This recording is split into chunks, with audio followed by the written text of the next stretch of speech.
एक किसान ने मरा हुआ सूअर एक सूखे कुएं में फेंक दिया। कुछ ही देर बाद 70-80 चूहे उस सूअर की गंध से खिंचकर कुएं में कूद पड़े।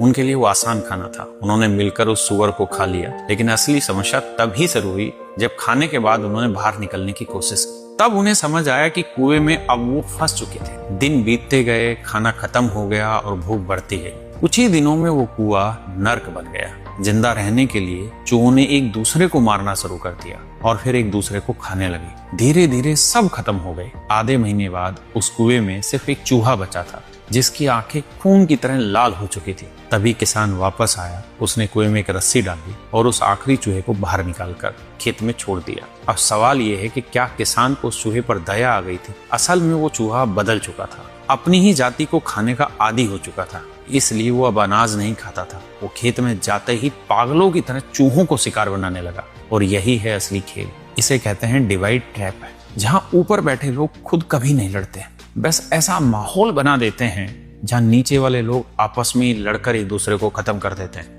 और सच ये है, बहुत से लोग पूरी जिंदगी दूसरों को हराने में लगा देते हैं, लेकिन उन्हें कभी समझ नहीं आता कि वो खुद किसी और के खेल का हिस्सा बन चुके हैं। इसलिए किसी और के बनाए जाल में मत फंसो, और अगर कभी फंस भी जाओ तो लड़ो मत, बाहर निकलने का रास्ता ढूंढो। ये आप समझ सकते हैं मैंने किस कॉन्टेक्स्ट में बनाई। अगर आपको ये समझ आई तो आप बताइए मैं किस रेस्पेक्ट में बात कर रहा हूँ।